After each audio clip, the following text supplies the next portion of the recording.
So we have, is it an hour? 4, okay, yeah. So is it okay if we do a meditation for maybe 40 minutes? And then we can give an opportunity, any more feedback?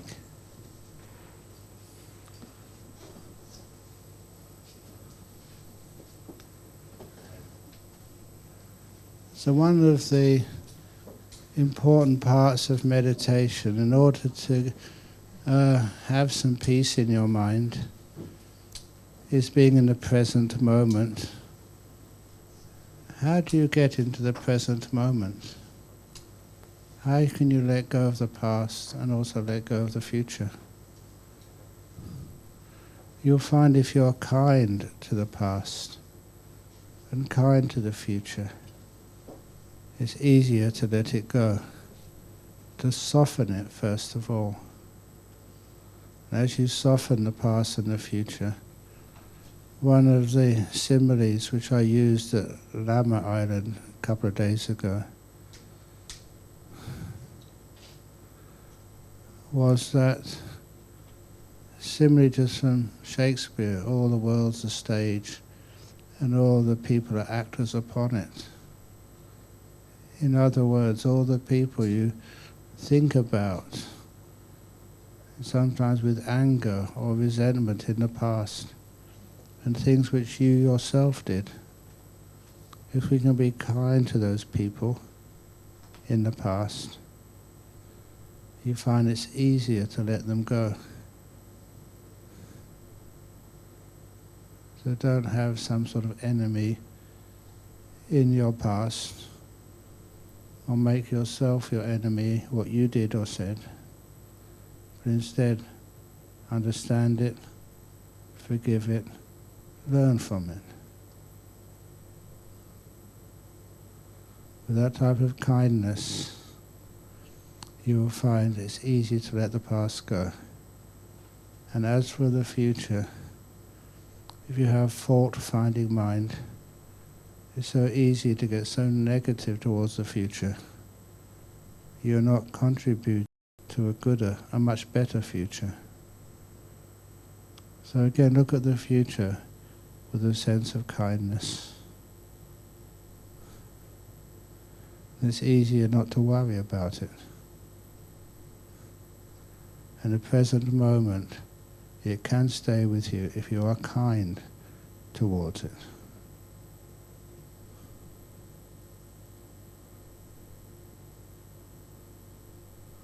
So see if you can develop that kindness towards the past and the future, and even to the present moment. When the present moment is like a good friend to you, your best friend, so that when I see the present moment again, I could really be happy with it. It's like meeting a good friend. You don't feel challenged, you don't feel controlled. You just relax in their presence.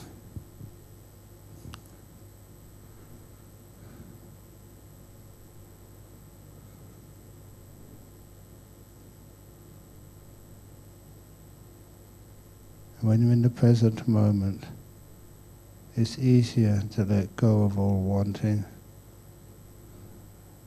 all ill will.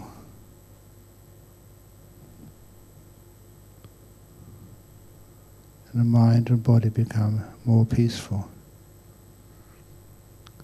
So right now in your body, how does it feel?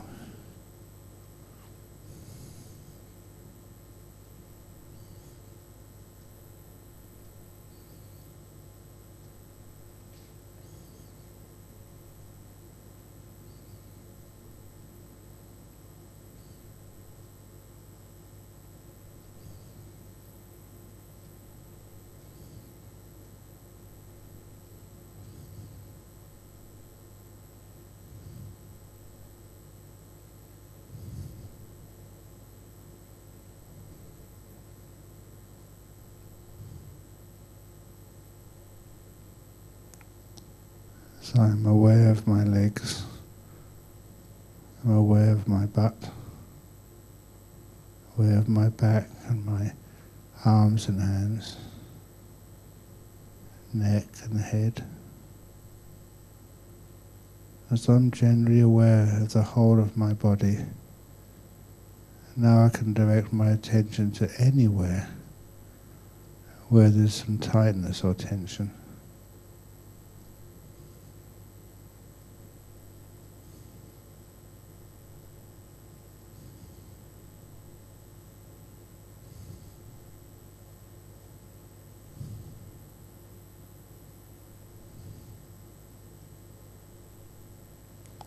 If I can feel anything which is tight,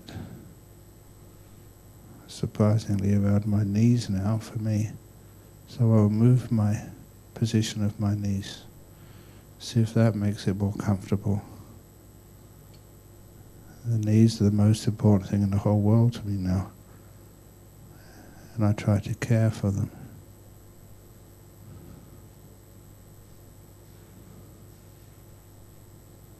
And they relax. I get the feedback from mindfulness. They feel much better.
When my body is relaxed, I've been kind to it. Now is the only time I have. My body is most important, and I care.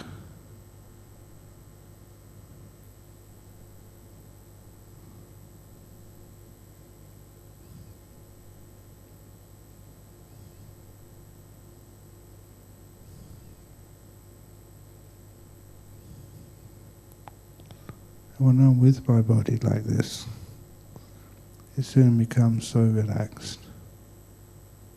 It starts to disappear.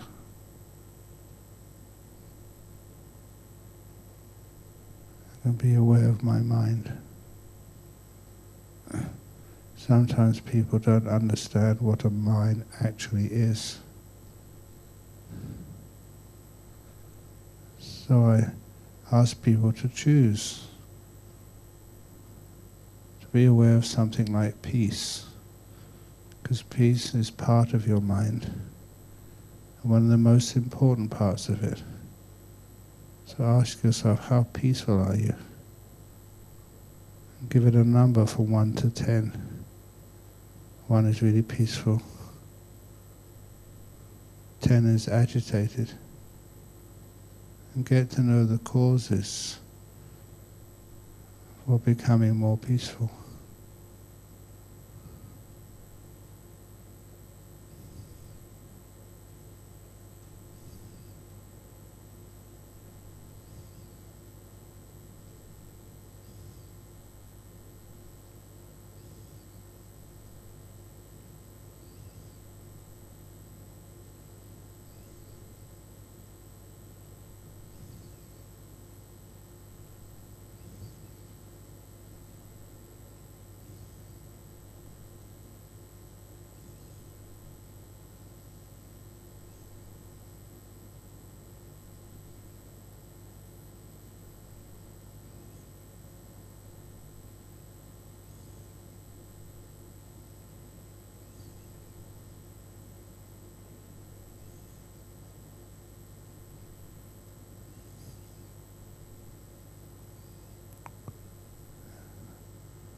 to go deeper.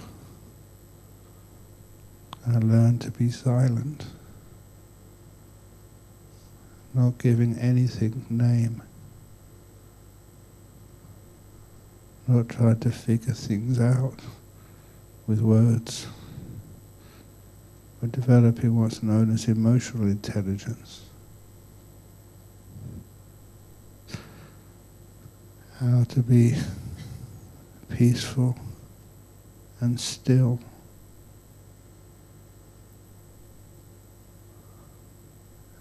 Because I've experienced some stillness now, I'm going to put the microphone down and I'll guide the meditation just towards the end.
close now to the end of this period of meditation, just before 3:45. How do you feel? How peaceful has your meditation become?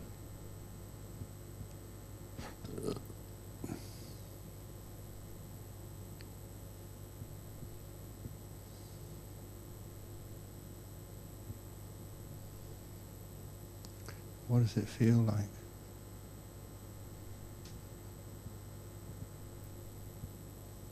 What worked and what did not work?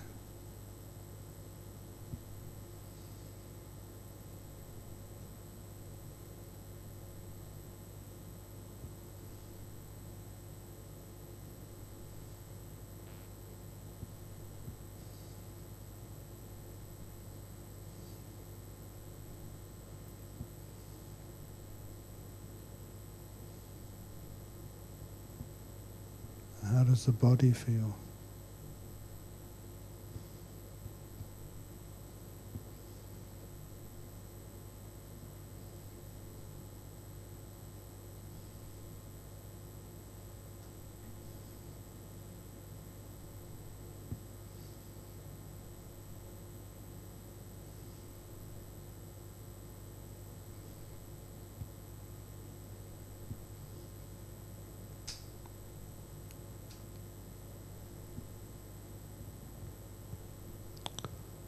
Oh, knowing the gong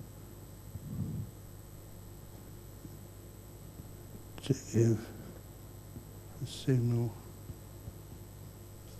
for the end of the meditation.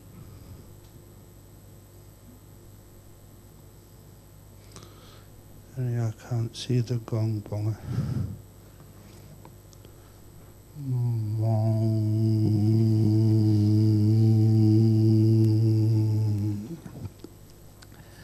Thank you. Don't worry.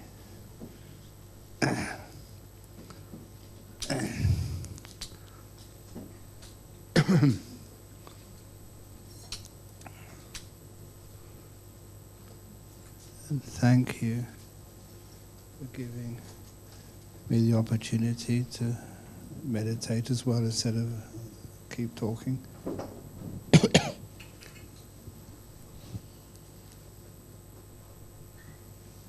Come out gently.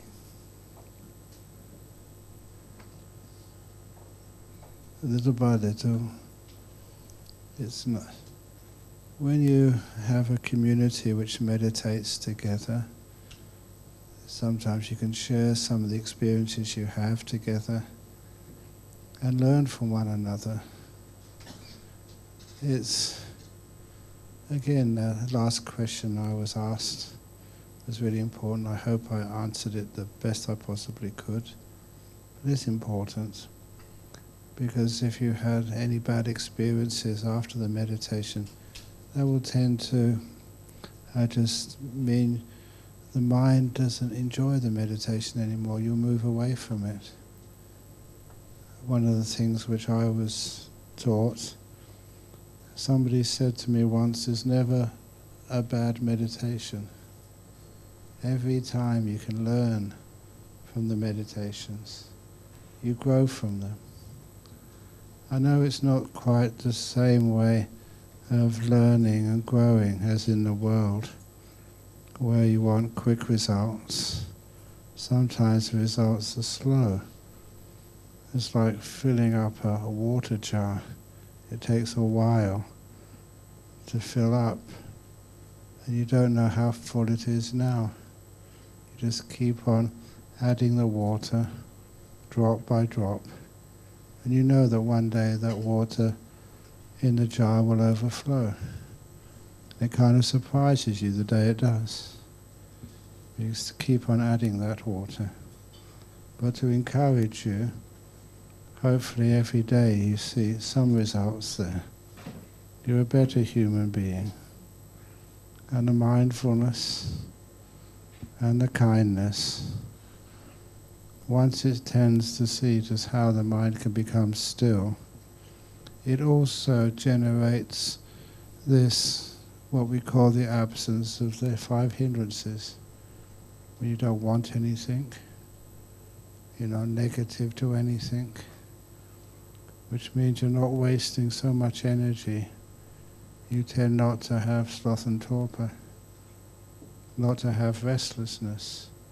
You're still, and you can see things clearly, and also not to have any doubt.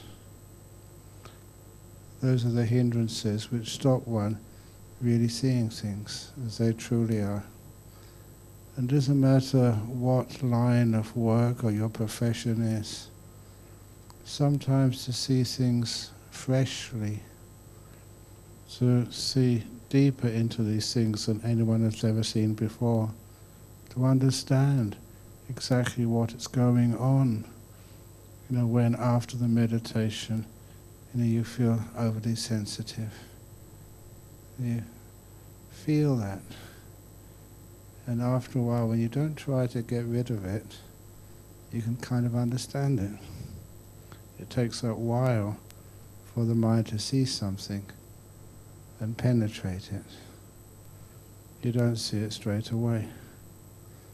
Little things. This is one of those Western poets. I've mentioned him once already, William Blake. He was not just a poet, but he was as well.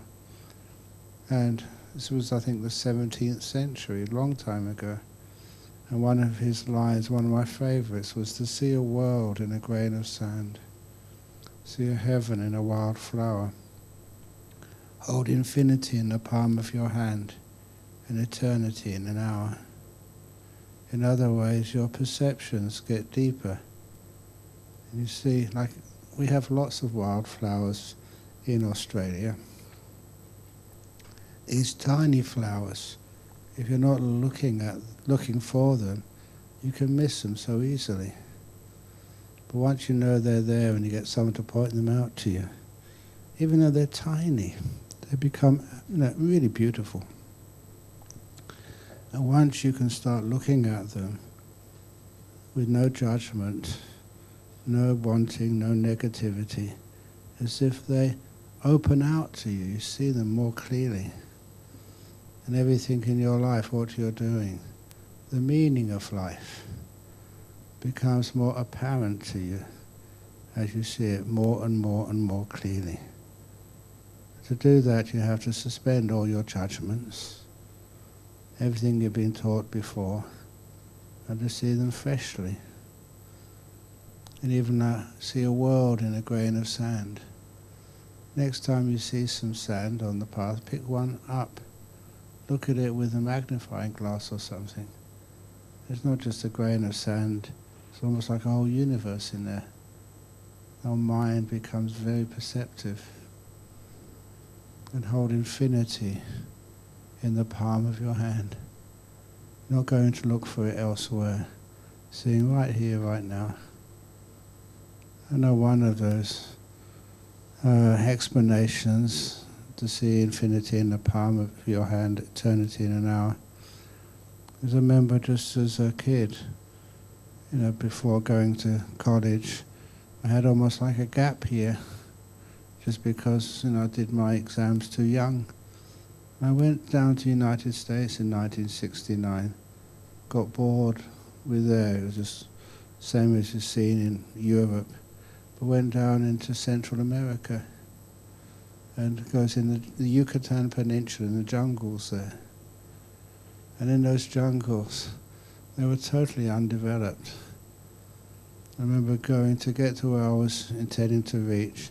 You had to go along this river, an old fishing boat, between British Honduras, otherwise known as Belize, and Guatemala. And as you were going along this river, honestly, I'd expected Tarzan to spring out from the trees at any moment. That's what it looked like. I did see a family in a dugout canoe, all naked, just going from one place to another. They're jungle people. And eventually when I got to where I intended to go, which was a place called Tikal, it was these old pyramids in the middle of the jungle. And I didn't do any research, and thank goodness for that. And the reason I said thank goodness for that, I had a very clear and open mind. And there was, I think, one person I saw there. It was just starting to be explored. And so I never needed to pay any money or ask permission. There was no anything civilized there. I could actually climb up one of those pyramids.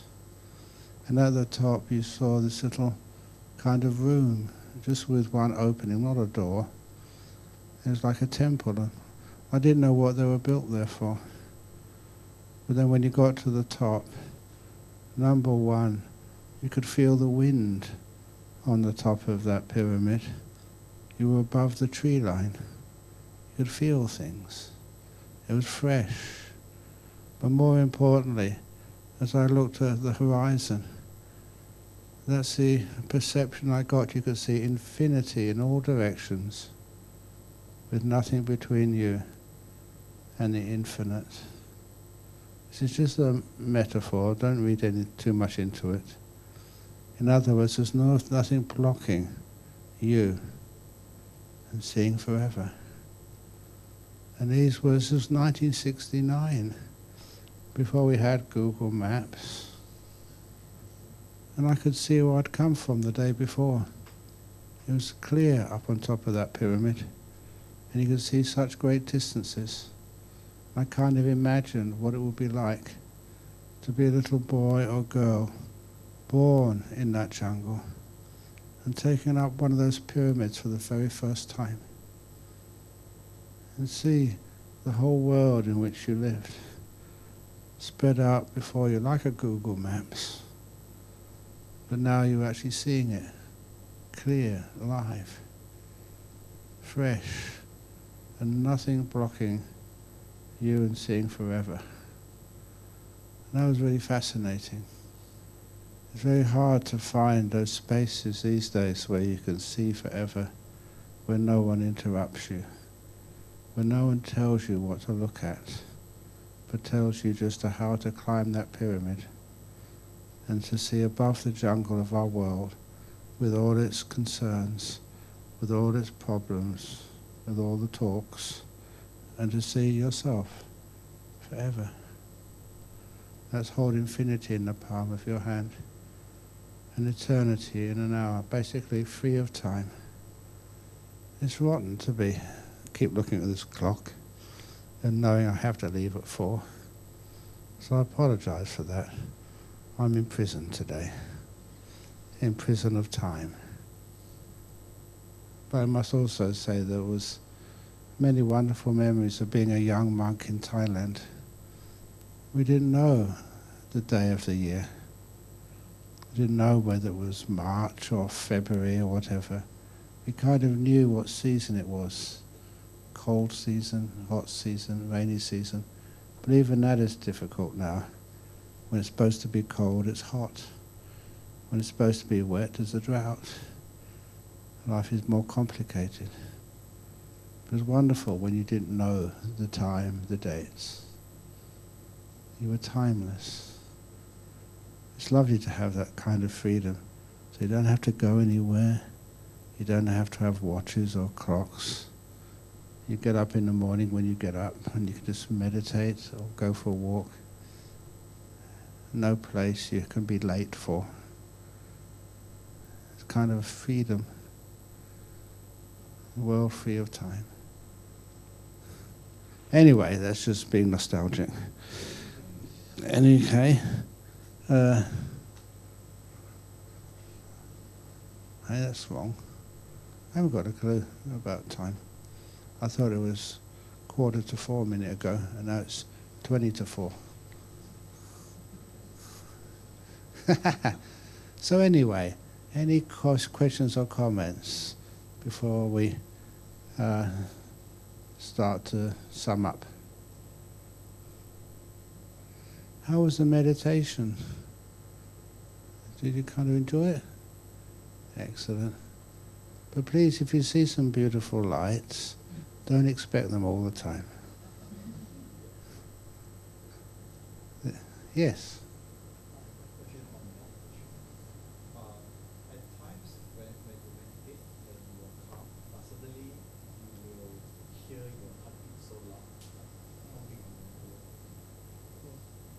Yes. It's usually the heartbeat. If you try to calm down the heartbeat, that's a bit dangerous. If you really calm it down too much, that's the end of you. So that's why it's usually not such a good thing to watch the heartbeat. See if you can replace your breathing. How do you do that? Now you're starting with the heartbeat, but just deliberately see if you can find your breathing there somewhere. And in this kind of looking at what you're looking at is like a picture, like a screen. As you're looking at the screen, make sure the breath is in the middle. The heartbeat can be just beside it. You're not trying to get rid of the feeling of the heartbeat, but you're remembering the breath. Keep that in the center. And then what we do is, like on computers, you can zoom in. And as you zoom in on the breath, the heartbeat is still there, but it kind of falls off the edge of the screen. That means you're not getting rid of the heartbeat, but you're just centering on something which is more useful, the breath. And as you zoom in on it, the experience of the breath vanishes. You just got the breath. Anything else which is an obstacle, you may have people making noise. There's that gentleman years ago, I mentioned him already. He came on one of my meditation retreats in Sydney, and he was making a loud noise breathing. And people complained, why do you let him come on this retreat? He's disturbing everybody. And the reason he was breathing loudly, because he had sinus cancer. He was dying of this big tumor, in his nose. And that's one of the things which I taught them. Look, he can't breathe softly. If he did, he would be dead. So please, imagine that like a bubble, I said, and his sound is outside of that bubble. You're inside, and focus on what's inside you right now, your breathing, or your kindness, that's inside of you. And what's outside will fall off the edge of the screen, which of course, it does. And honestly, I do try to practice what I preach. So I remember doing that at this, they used to call it many years ago, in the Burmese Buddhist community, were actually complaining about trying to bring more awareness to what was actually going on in that country. And they asked me to, now can you come? We're not doing anything political, they said. We're just going to sit quietly in the middle of Perth, meditating, being peaceful, with a lot of banners around. And they asked me if I would participate, and I said yes, not because of anything political. I just wanted to test myself. Can I meditate just on the hard concrete pavement, uncomfortable and really noisy? It was opposite this shop which they called Time Zone. It was actually blaring out this very loud music, which was louder than the traffic. And so I sat out there for 2 hours just to see if you can sit in no comfort, but also very, very, very noisy. And it's wonderful. This is what I did, a little bubble around me. I was focusing inside the bubble. And it's kind of strange, but it happens. The noise falls off the screen. You can't hear it.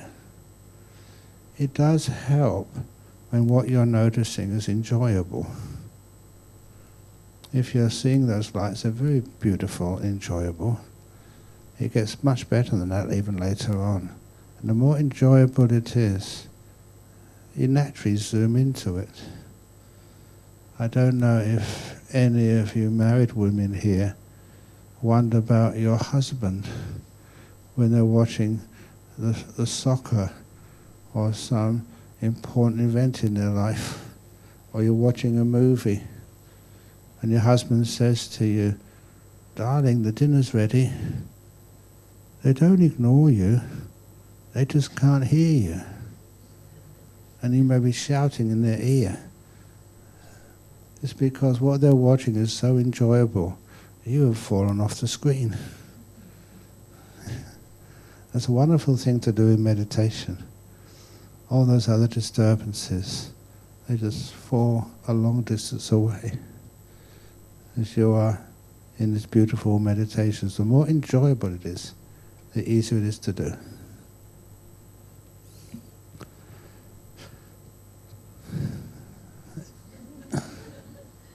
Yes.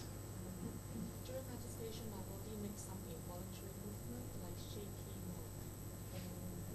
or Excellent. circles or sometimes shaking. Please, you're saying when you are meditating, I should repeat the questions, the body does some involuntary movements. Please let it happen. Because, the body is an autonomous thing. Do you ever tell your heart how to beat? Or your liver, how to secrete what it needed? These things are automatic processes, and much of our body is more automatic than you think. And if it tends to shake or move, especially when you start getting reasonably peaceful, it means the body is releasing some tension inside. One of the examples, one of the early meditation retreats which I taught, so I was meditating as well, and somebody tapped me on the shoulder and said, Ajahn Brahm, look at her. And I looked at her, and she was distorted in the most contorted position I've ever seen somebody. And that's why I don't even try to describe it to you. It was like this, only 10 times more. And she was concerned about this lady. I was very concerned too. If I tried that, I'd have to be in hospital for weeks. And so we waited till she came out of meditation. She was very peaceful. And I asked her, how do you feel? She said, wow, that's just a wonderful meditation. I feel so good. That's not the answer I expected. So, I used what I should have known first of all. I said, when did you have your car accident? And you know what she said? Ajahn Brahm, you have got psychic powers. I never told you that at all. You read my mind, read my body or something. I said, no. I'm just using my understanding of meditation. Because I know the body is very autonomous, especially when you go in deep meditation. Her body turned around that way because that's the only way the body can actually allow those healing energies to go through her body to places where it was needed. And I think, she had a very, very, very bad whiplash, from the car accident. And I said, how does your shoulder feel now? Wonderful. It felt like so warm, so healed. It was like a therapy which the body does. So if ever that happens to you, and you feel peaceful, and we've all had some injuries somewhere. This is how the body heals itself. Other times you do have hot spots in the body. If you have a hot spot in your body somewhere, well done. Because afterwards it's like the body's energies are all congregated in the right place to allow healing to happen. Thank you for asking that question, because it's been a long time since I've taught about things like that, and this is supposed to be, in a medical complex. It's nice to be able to talk like that. It heals you. Where you make mistakes is that sometimes you move things, or something's wrong, or you're possessed or something. Please know it's very difficult to get possessed. And especially, I'm not just saying this, I've been talking a long time with Gerald about this, that ghosts are afraid of, especially monks. If there is a spirit or a ghost in here, then I'm like a policeman. The ghosts can't stand it, and they run away. So it's not a spirit, it's just you feel the body healing itself. Well done for letting it happen.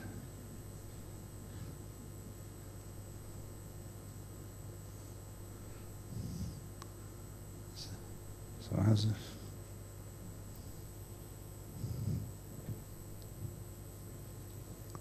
Okay, 3:53. Is any other question? I'll answer it quickly. No? Okay, well, first of all, I thank you for allowing me to teach.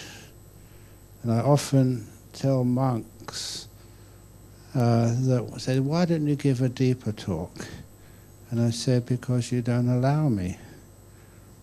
Teaching is just not just someone talking to others. We try to connect with you, try and understand, and what you allow me to teach. It's not just me. You're involved as well.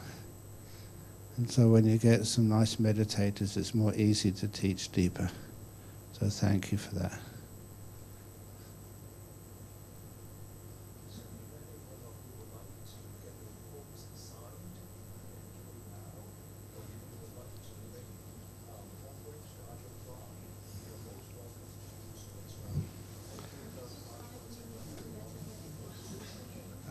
Not this one, because I do have to go off at 4. But if you want to do that meditation I do on retreats, come on the retreat.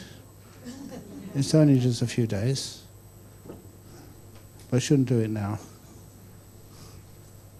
I've got to think of everybody and also Gerald. Okay. And please, any donations, don't give it to me, because as a monk I can't hold the money. You can put it on the table and I can say sadhu, sadhu, sadhu. Very good. Yeah, and if you have the books to be signed, please bring the books to me, but please don't pay respects by bowing when I'm signing books. I don't want to offend any more. I made one mistake and that's enough.